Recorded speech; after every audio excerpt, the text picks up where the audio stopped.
Company Monday afternoon at 3 o'clock p.m. as we focus on transcendent thinking that will move you forward. You become the company you keep. What company do you keep? Oh yeah, we are biological sisters by way of the south side of Chicago. So get ready to keep company with us and our guests as we talk about it.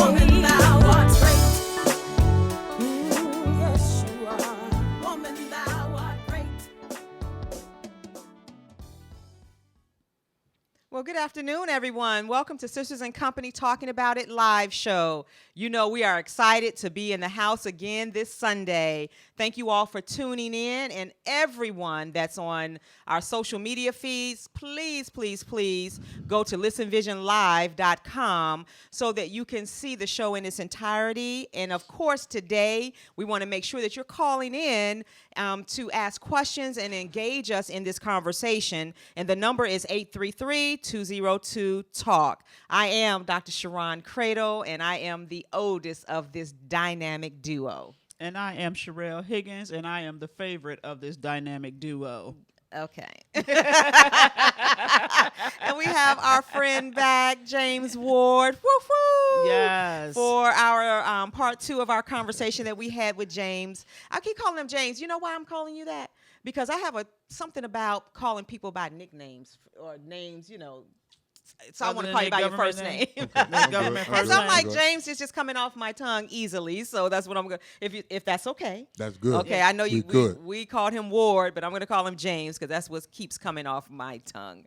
And so you all know that last week we talked with James Ward about the man, right, behind the rock star image, behind the mystique. And one of the things that we wanted to do this time in part 2 is to go a little deeper. So let me say 2 things. The first thing is my conference, the 5th annual Woman Thou Art Great Women Sharpening Women Conference. And guess what? I gave all my flyers out today. So I thought I was going to have one to share with you all today so you can see it. But anyway, you can go on eventbrite.com to check out all the pertinent details and to see who the dynamic speakers are going to be. The theme for the 5th annual Woman Thou Art Great Women Sharpening Women Conference is Greatness is in Your DNA.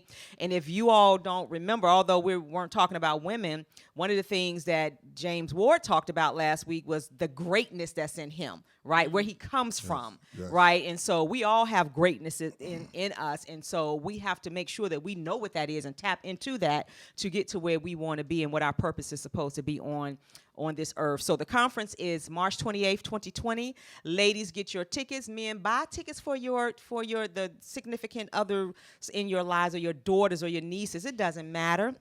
Right. Buy them tickets because this is a life-changing conference. We're not just having a conference to having a conference. We're trying to empower women and encourage women in their own rights to be who they were designed to be. And one of the things we know about women, and I make no bones about it, is that we are great. Oh, absolutely.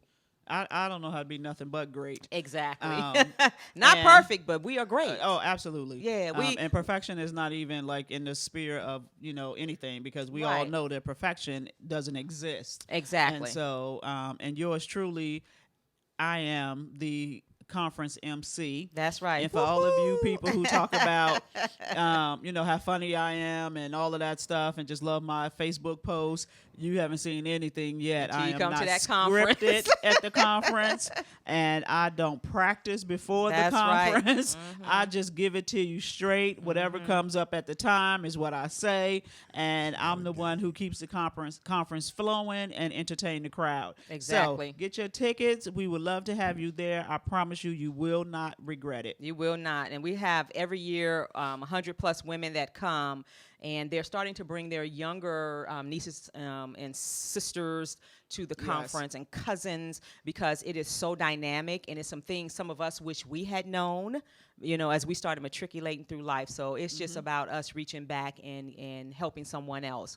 And for those that have young daughters, they will not be bored if they come to this conference. Not at all. We will have Naomi speaking at the conference, and she's 11 years years old. She's 11 years old, so there will be somebody there that they can relate to and relate to what they're talking about. Yes. Last year we had was that Alyssa and Nakia. They're millennials. Last year, millennials, and they rocked the house. Yes, they did.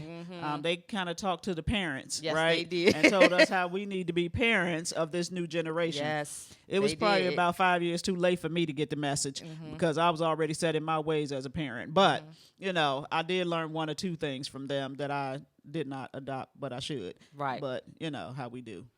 Yes. So we're excited. The scripture for today is Ephesians 3:20. It's just my favorite scripture, and that's just the bottom line because I think that it really represents just about everything that we talk about and what you see in terms of people's accomplishments and everything in life. And it says, now unto him that is able to do exceeding abundantly above all, and this is the part, that we ask or think according to the power that worketh in us. That's my favorite part because we think a lot, we can ask a lot. However, we have to do the work, right? And that is why James is here today because he's done some work. And today I had this thought, and I put it out on Facebook. You often hear people say that I'm going to do this someday. I'm going to do that someday. I'm going to do this when. I'm going to do that when. But guess what?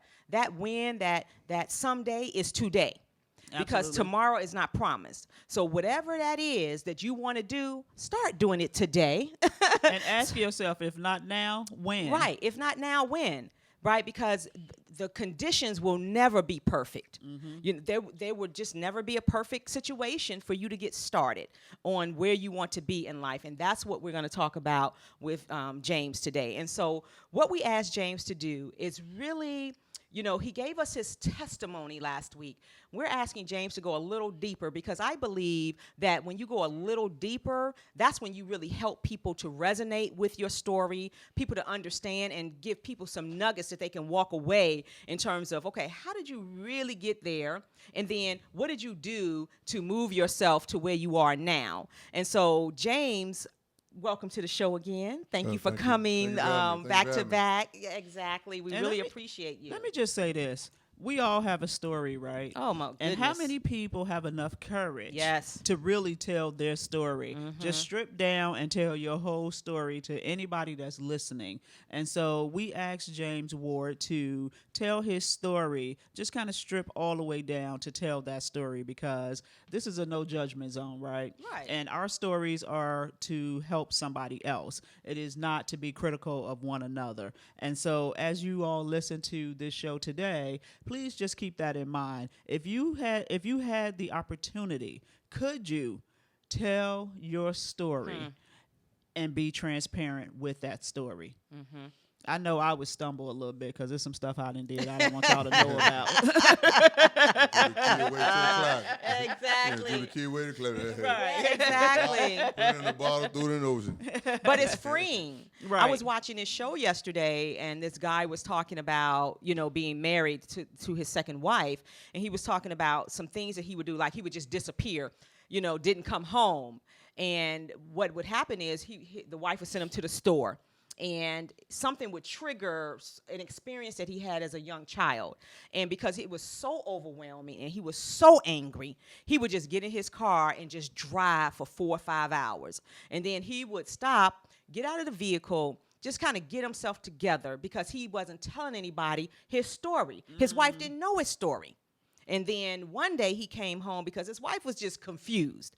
And he came home, and when he told her that, he hasn't had that he was molested as a child. A whole lot of things was happening to him as a child. And when he told her that incident never happened again because he was free from, holding on to that anger and that embarrassment and all that by himself. And this is a grown man telling this story. And I thought that was powerful. So some of us need to be released.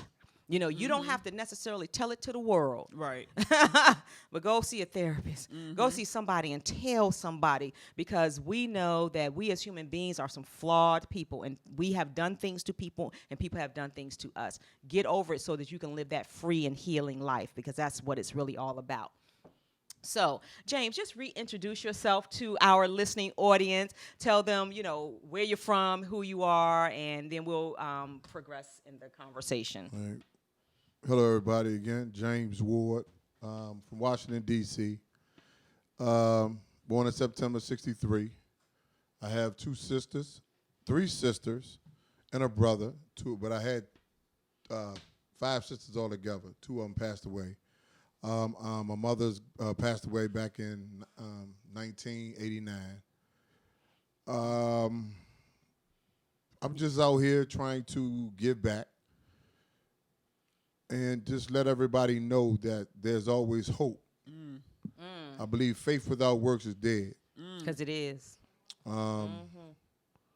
When you work hard and you sacrifice, you listen, sit still, you can accomplish a lot of things. So, just to say, I'm just about working hard, and I'm from, like I said, from Washington, D.C. Tons of friends who support me, such as you too. Let's go. And so when you talk about Washington, D.C., I always think it's important because most people think of Washington, D.C. I know I did because I didn't know any better that, you think about Southeast. Right. Look, Sharon all proper with it. That ain't how you say it. How do you say it? It's Southeast. Southeast Slim. Southeast. Oh, okay. Southeast. It's not TH, it's F. Yeah, you got to say I'm it from right. Southeast Slim. Right. Okay. Southeast Slim. Southeast Slim. That's okay, y'all. She need a little bit more practice. Okay. But tell them where you're from and your family structure and, where you come from. Okay. Northeast Washington, D.C. again, Deanwood. The family structure is I'm the youngest. Yes. I'm just as if everybody was around. It was my mother. I'm the youngest of 6 and a half. My stepsister Loretta. My sister Joyce, who passed away. My sister Loretta passed away. My sister Shirley, Edna, Henrietta, and my brother Anthony. Tons of nephews: Tyrone, Sean, Stephen, and I can name all of them. We come up in a very tight-knit family, very spiritual.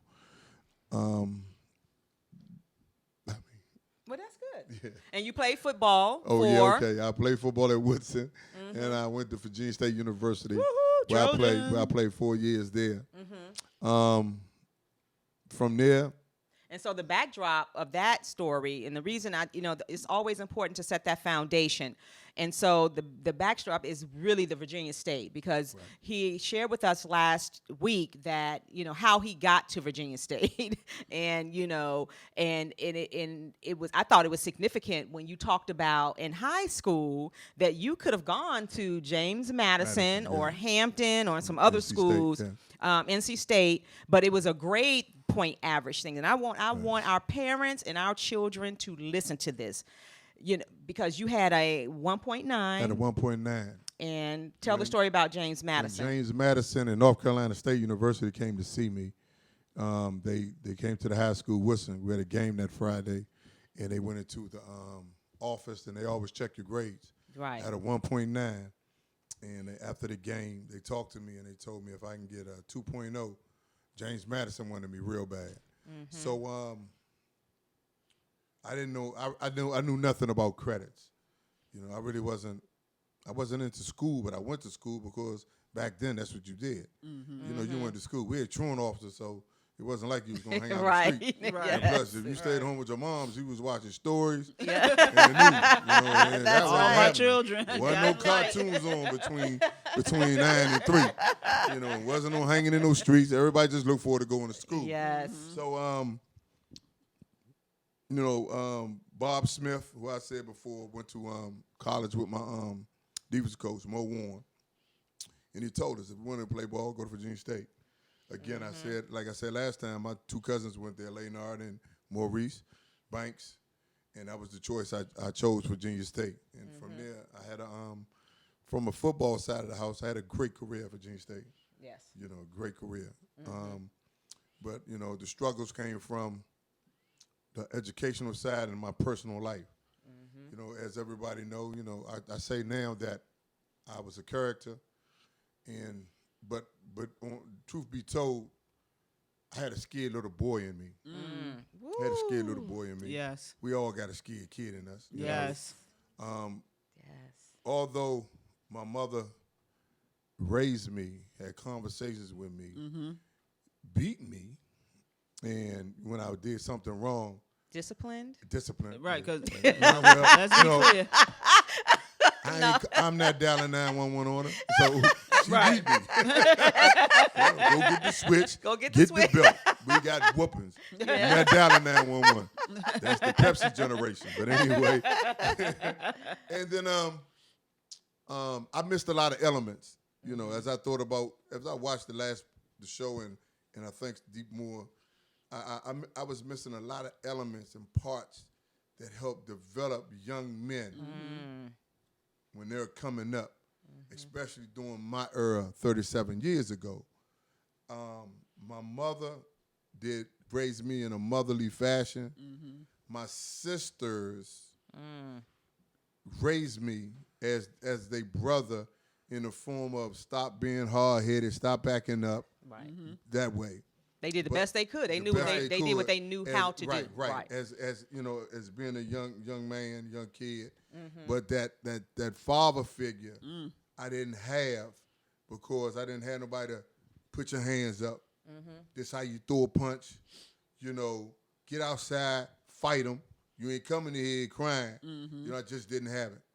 Can I stop you right there for a second? Because you just said a mouthful now, and you know this. I think this comment I'm going to make is very controversial.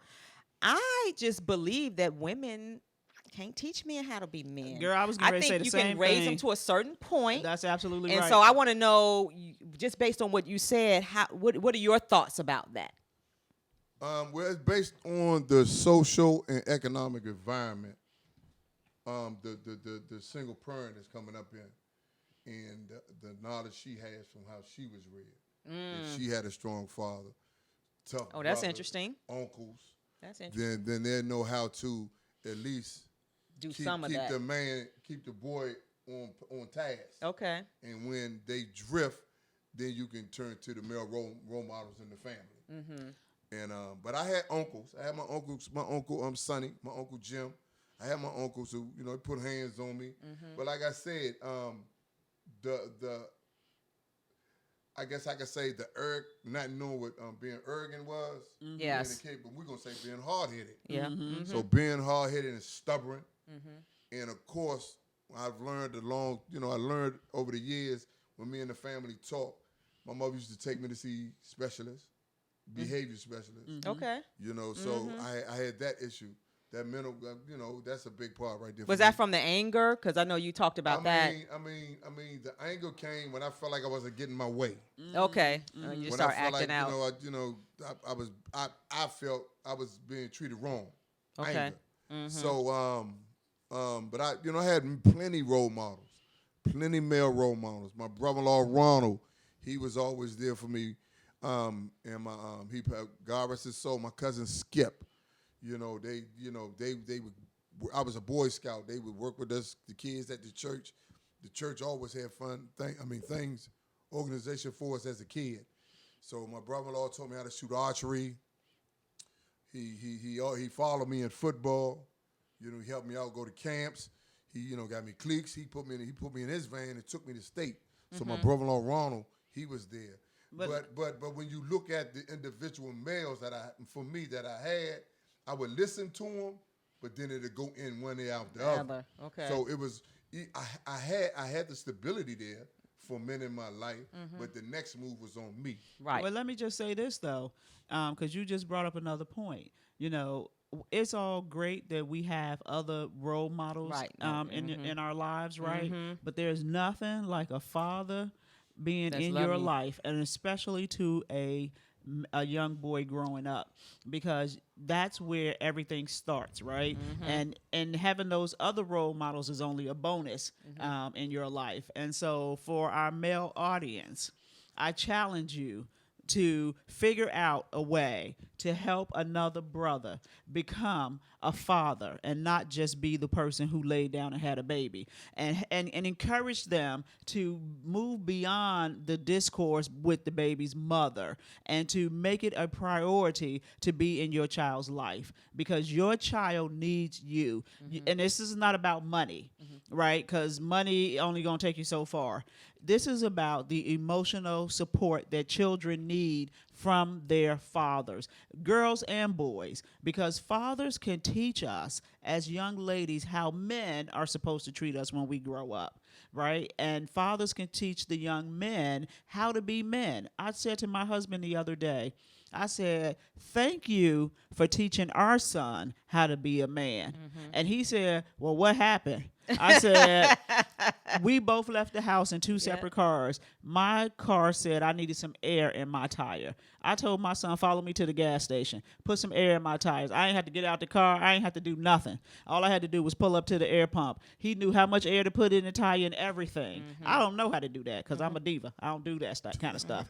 But he knew how to do that. And so it's those types of things, gentlemen, that we have to teach our sons, right? Because we want to make sure that they are not only raised to be respectful, but to respect themselves and know how to take care of themselves. And you know, transparency is what everybody looking for. Right. Transparency is what I'm gonna give them. Okay. You know, this is my walk. This is absolutely. You know, this is what I'm trying to do to help individuals who falling short in areas like I did.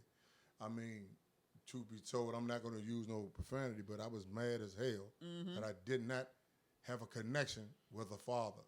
That's it. You know, my brother, he was off doing what he was doing. We really had no connection. And, you know, the people that I turned to, you know, some were positive, some was negative.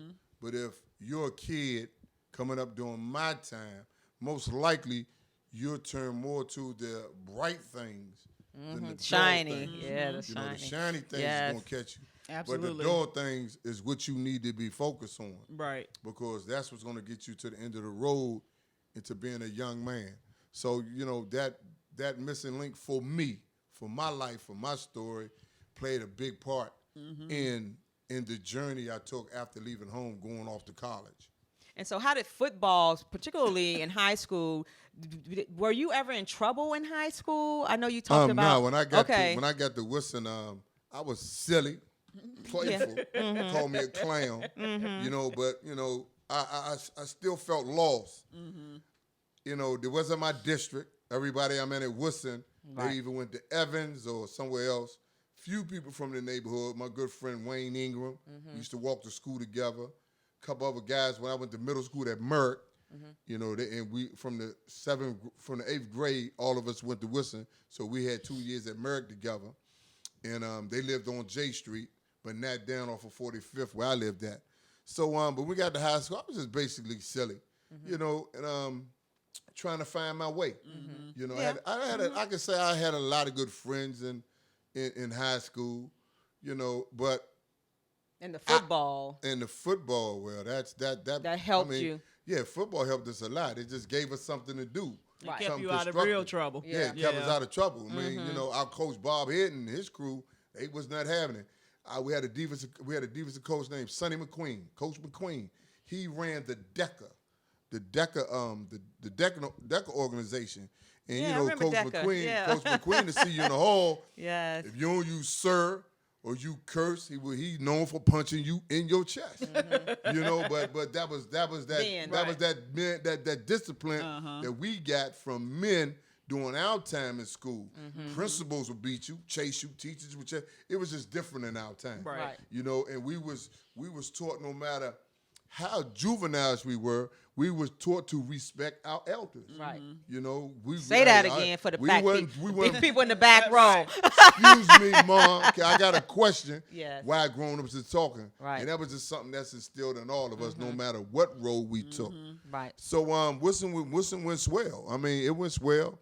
But I still felt that because that wasn't my area, I felt like the fifth wheel. Yeah, outside. I wasn't the outside. I didn't get the knock on the door. We going to the club. We going to the go-go. Oh, wow. We going to the game. I didn't get that. And you know, So is it safe to make the analogy then, the abandonment from your father, and then now you in this community, now you being abandoned again, so to speak, because nobody's really, coming to ask you to be in their social groups?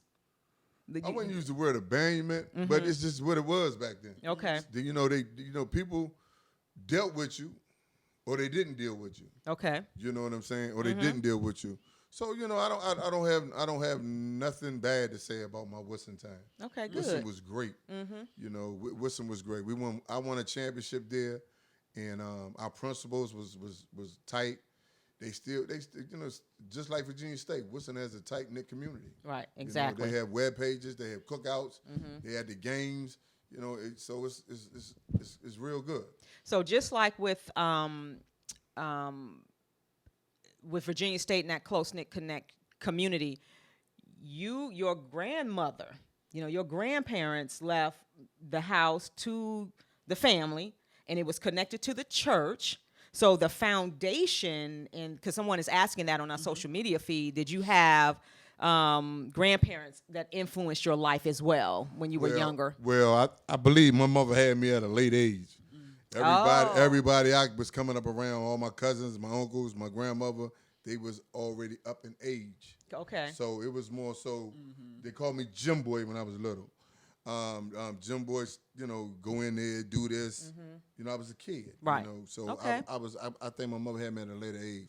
But just hearing the stories, my grandmother, my mother and my grandmother, especially my mother, everybody loved my mother. My mother was so spiritual.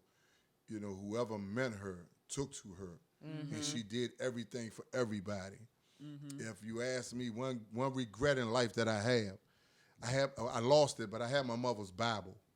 Oh, wow. When she passed, I had her Bible, and throughout my crazy travels, I ended up losing it. And how it was just broken down, her studies and stuff. One regret I have is I didn't tap for me to say, I didn't tap into her spiritual essence. Where, like, if I'm coming home from school or on a Saturday and I see her doing her relaxing thing, and I'm not doing anything, and she got that Bible in front of her. Hey, Mom, what are you doing? But I guess you could say I was more worldly. I was more worldly curious than other things. Yeah. Oh, yeah. But that's out of all the things, not being in my kids' life and everything, the one thing I regret is not being connected spiritually and touching her spiritual essence and understanding of how she sort of she looked at that Bible. That's powerful right there. I have a couple of my grandmother's Bibles. And I flip through them and kind of read her handwriting in the margins, just to kind of see, kind of where she was and what she was thinking, and that is a connection that I have with her, and I cherish that connection, and I plan to pass those Bibles down to my children, so that they too can have that connection to her. Yes, and I wear my grandmother's hats. I have her hats and everything. I wear her mink coat. We came up. Yes. We came up in a different. We just came up in a different time. Yes. No matter what city you was from, it was all the same. So one of the things you talked about last week was, the impact of your mother's death had on you. But was there an impact when your two sisters passed? How did you deal with that? And where were you in life at that particular point when your two sisters passed away? Well, my sister Joyce passed. Let me see. I forget the year, but I think I was out of school. Okay, out of college? Yeah, I was out of college. Yeah, she died after my mom. So, yeah, I was out of college. So I was in the streets, selling drugs, using drugs, hanging out in the clubs, just living the worldly life. So how it impacted me was I just lost somebody close to me. My sister Joyce, she would talk to me. She would always tell me some things. I guess you could say for everybody in all my siblings, I had a personal connection with each and every one of them. That's beautiful. You know what I'm saying? No matter where it was. And they just wanted the best for you. Oh, all day long. Me and all my day sister long. Charlene, we got in it one time. Man, we got in it one time, and she just told me she can't believe what I'm doing. because I never wanted for anything, despite all the ugliness that I put myself through and the cards life dealt me. I never wanted anything, and nobody ever. She said, "No, Jim Boy, nobody ever did anything to you, to like, break you down. Life deals its cards, and somewhere you got to find a way to deal with it. I couldn't find a way, but she was absolutely right.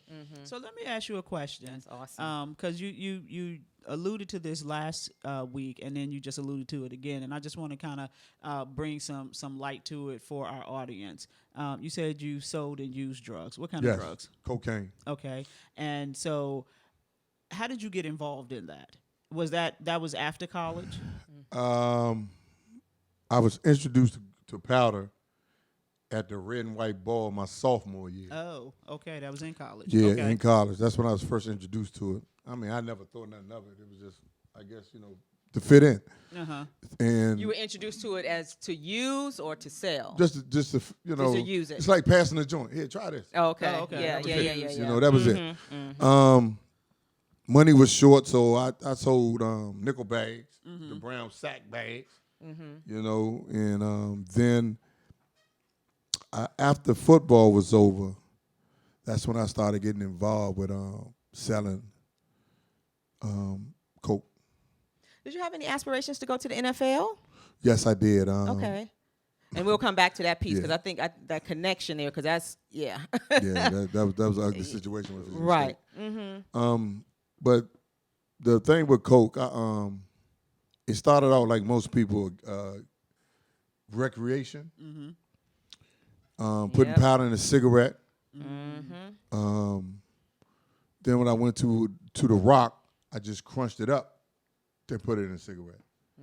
And then after my mother passed, I was hanging out in D.C. and somebody, I don't know who else it was, just one of them, and person had a pipe. So I tried that, and oh my God, yeah, can't pull that one back. But can I tell you the importance of sharing that? One of the things our pastor talked about in church today about drugs and alcohol, he was really talking about, when you go to the doctor and they give you these pain medications, and he took a certain pain medication, and next thing he hallucinating. He says because once you start taking drugs and using alcohol to a certain extent, it just dulls your senses. It doesn't put you in the right mindset to be able to make good decisions. And would you agree with that in terms of your experience? Well, I can't speak for nobody else, but the drug, how it affect them. But for me, it started out, like I said, as a recreation. When I tried it in a rock form, that took me to another level, and I really didn't understand what I was doing. I was just chasing a feeling. Right. I mean, being a user of rock cocaine, when you take your first hit, when your body has nothing in it, you get this immediate rush. And all you doing for the rest of however long you spending your money and you out there, you're just chasing that first hit, they call it. But then I got to a point where I got tired of spending my money on garbage drugs from people, and I started just buying my own package. But at this point in my life, it became my Tylenol. So my mother was gone, a lot of family issues, life issues. That was my Tylenol for my pain. I started using it just to get away from reality. And then by then, it took on a whole life of its own. And let me tell you, and it's their story to kind of tell, but I have quite a few people in my family, two people that's, near and dear to me and Sherelle, who during that time were on crack cocaine. And we saw the devastation. Absolutely. We were not home. I think Sherelle may have been there a few years, but I was never home to see the magnitude. But I felt the magnitude of it being away, and then being the oldest. And what you're talking about, I can't even imagine. But when I think back, when you just said that, I think back over some of the things that happened, finding people in crack houses, all kinds of things. Yeah. It just, you just kind of brought that home and helped me to kind of see it a little differently, because what we did, what I did, I can't speak for anybody else, you just get angry, right. Because you don't understand. Absolutely. You don't understand why. And then to hear you, say that you're constantly chasing this, and they were masking pain. Mm-hmm. What I know now, they were masking pain, and they took that first hit, and it typically, they're thinking, I'm going to take it and I'm going to be okay. You're going to be all right. I'm going back to work. Exactly. Don't work like that. Exactly. Man, I've been around people that was recreational users and managed their life.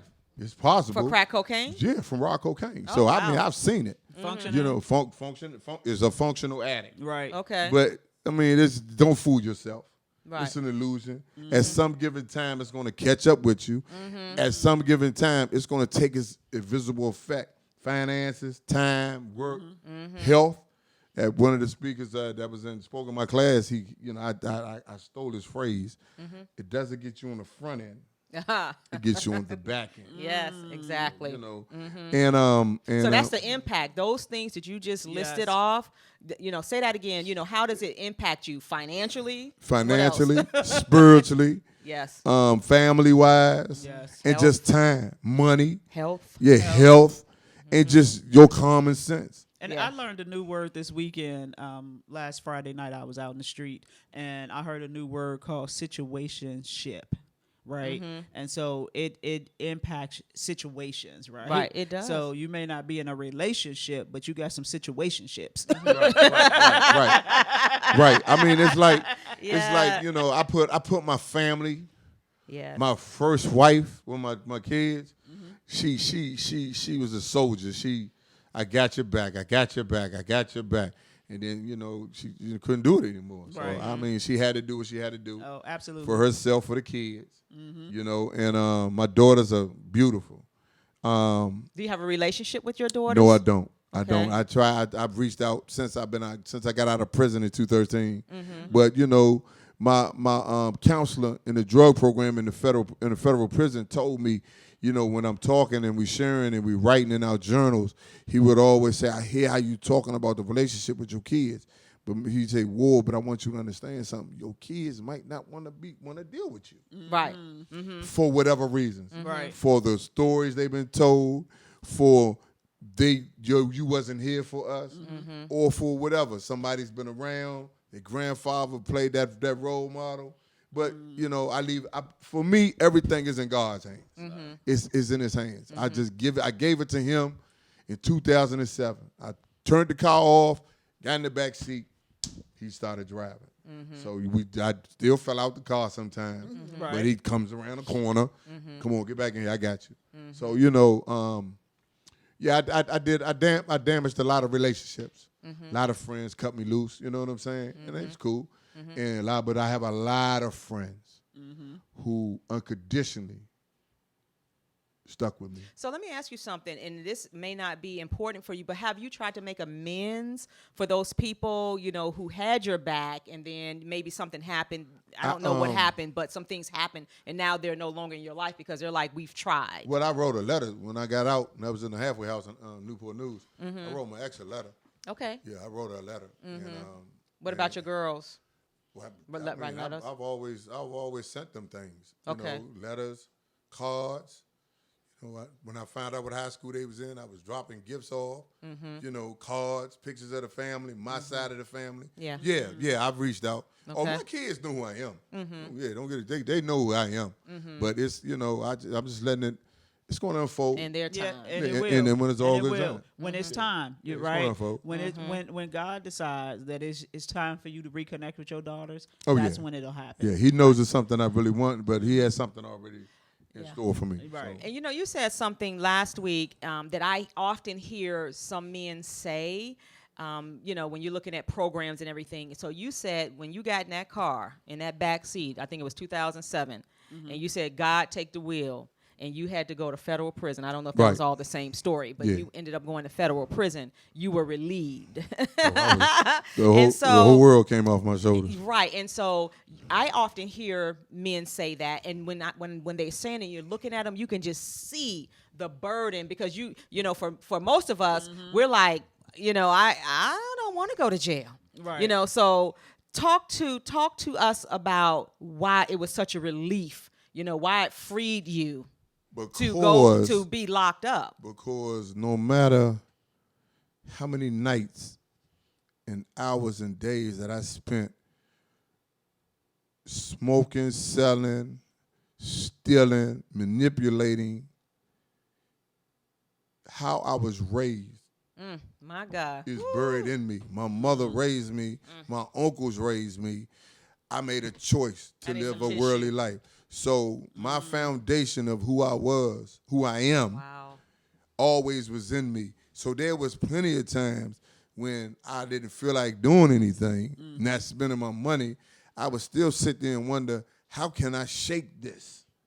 You know, and I use a term that I dug a hole so deep that every time I got a job, juvenile corrections for the state of Richmond, juvenile detention officer of the county of Fairfax, and a lot of jobs and everything, soldier in the United States Army at the age of 35.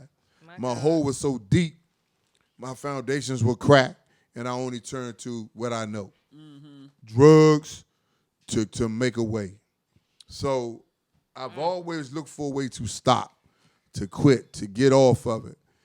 And it came when that judge sentenced me to 70 months. And I knew right then and there I was going one place, all my stuff was put away, and it was time to take this journey. You know, I made a mistake. The consequences was federal prison. So it wasn't that, did I do it? Did I not do it? Right. You know, like I've done it. You know what I'm saying? I'm not playing with the government.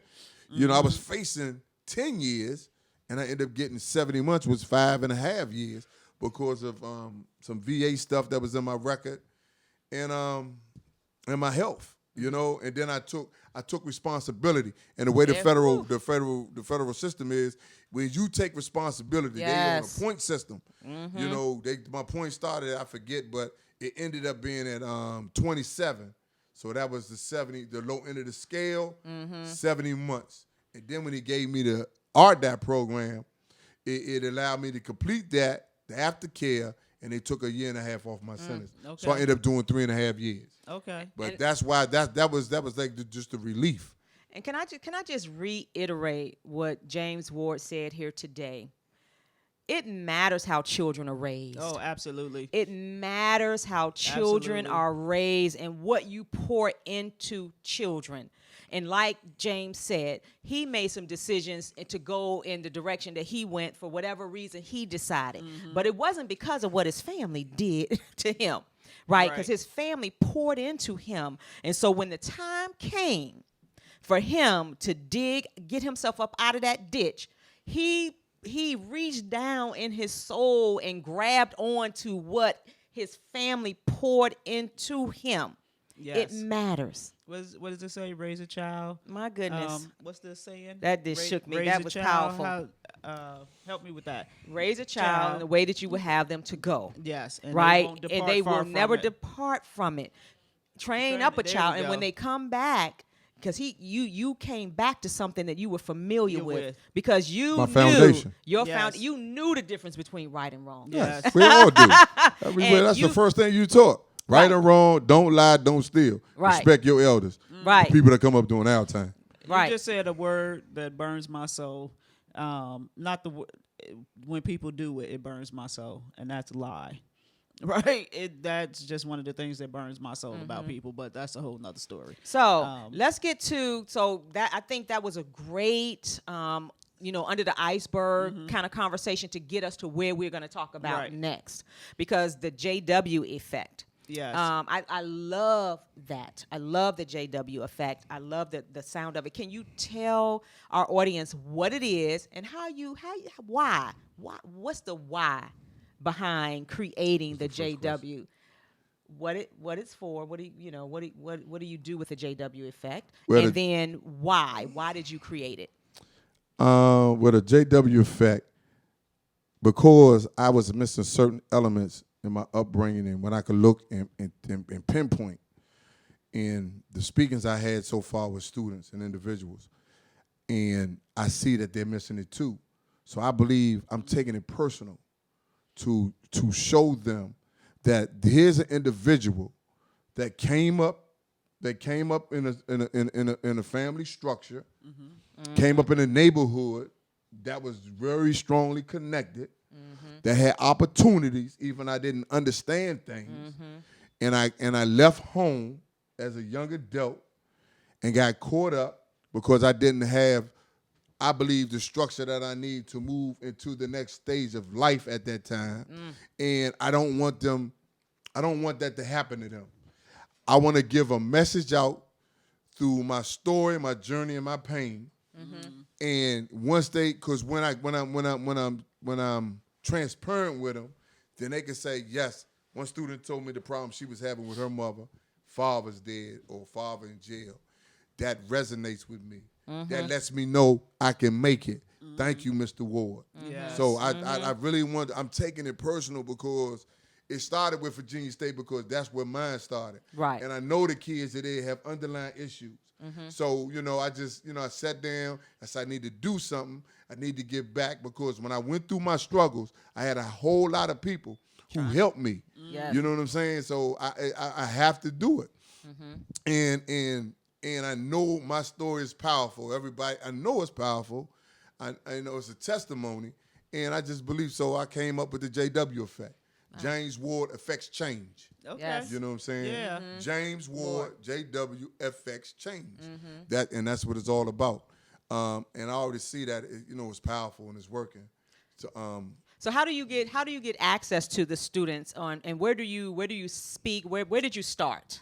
Well, after I graduated, I emailed. You mean graduated recently with your after bachelor's? I graduated from Virginia State, May 2019, my bachelor's. Yes. I sent the email.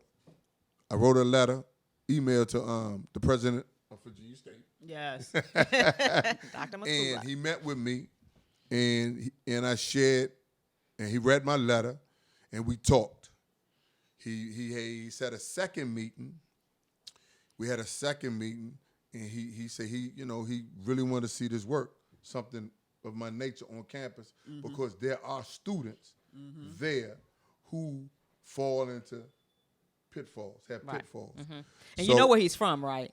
In Chicago. Chicago, exactly. Yes. So he probably brings that Chi-town experience in and terms of some stuff he's seen Yeah. So- being in the inner city. So we had a lot of conversations, and I met with the police chief because I had to get vetted by him.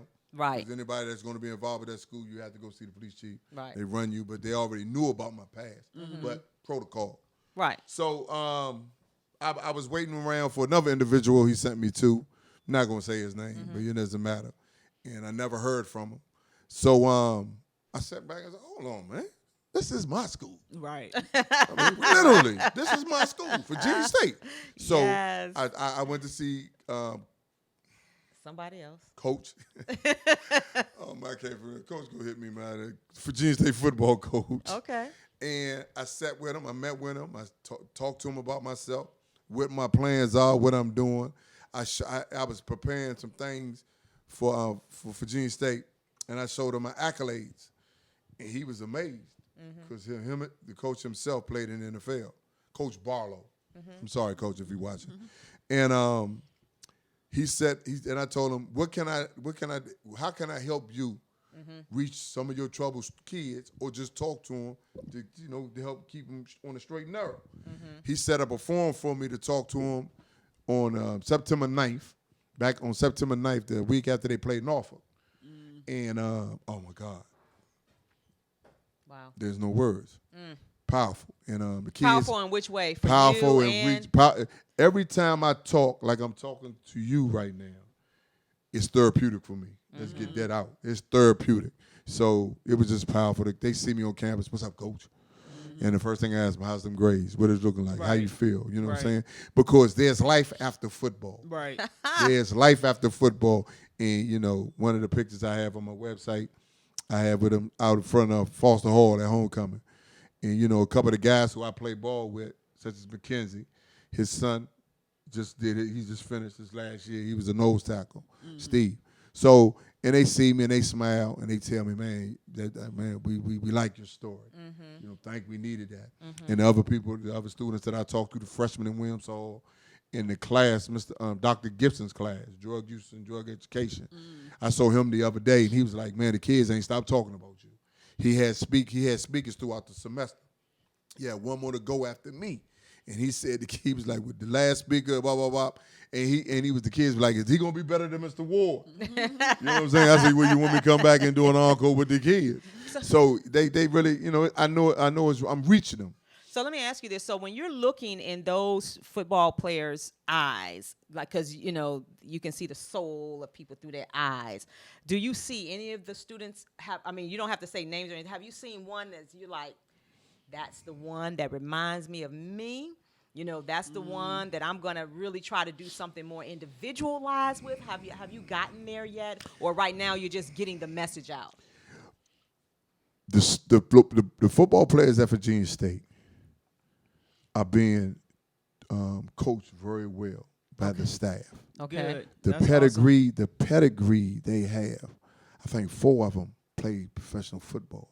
Okay, that's good. And all of them have degrees. Okay. And the pedigree that those players are being coached under, them coaches doing a great job. That's wonderful. You know, I would say if one of the players drift, it's because they walking with the wrong crowd, or they getting caught up, you know, with some nonsense, a relationship with a female, or they might like drinking, but they ain't out there. Them players, they are so together. I stand on the sideline at some practices, and it just amazed me how they are that they go at each other so much on the field of competitiveness.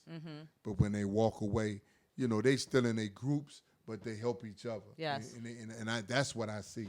Let me say this. One of the things I have to applaud in 2019 is these coaches are doing an excellent job of making sure that these athletes are putting academics first and athletics second.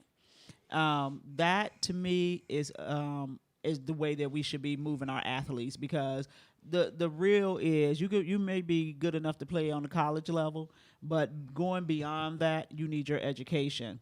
And so yesterday we took Jalen to a university, and I was talking to the coach, and the coach said that if the students don't maintain a 3.0, first of all, they require a certain number of study hours, and they got to swipe in and swipe out so the coach should know what they're doing. He said if the students don't maintain a 3.0, the athletes, he required them to study more because it's not working. He said, but if they have a 3.0, he leave them alone because whatever they're doing is working. Yeah. And I love that because some kids need that kind of structure and that kind of focus on them so that they will put their academics first and not just go to school to be an athlete. And so, James, I know we have just a few minutes left, and I think there were some things you wanted to share, and we want to make sure that our listening audience knows how to get in contact with you. So share what you want to share, and then make sure you put out your website or your email address. Okay, the email address is jamesward@thejweffect.com. The website is www.thejweffect.com. The Facebook page is The JW Effect, and Instagram is The JW Effect __ the JW Effect JW Effect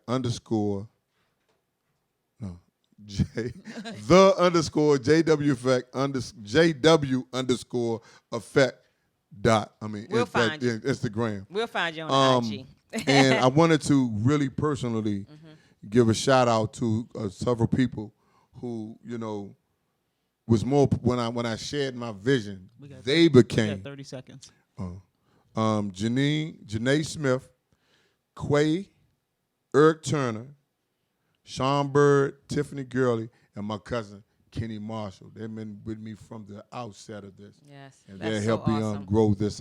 Because the God in platform. them saw the God in you. God Is that in what the them. lady said to Gene you? Barbie. That's how we're going to end that because that's just Right. powerful. Yeah, you Gene can't follow Barbie. nothing with that. Exactly. So I hope you all got a better understanding of James Ward, the man, Right. And the JW effect. And if there's anything you can do to support James, he will, be glad to have a conversation with you. Yes. And so thank you all for tuning in to our show. We'll see you on next Sunday. Have a blessed afternoon. Thank you, and go Bears. Thank you.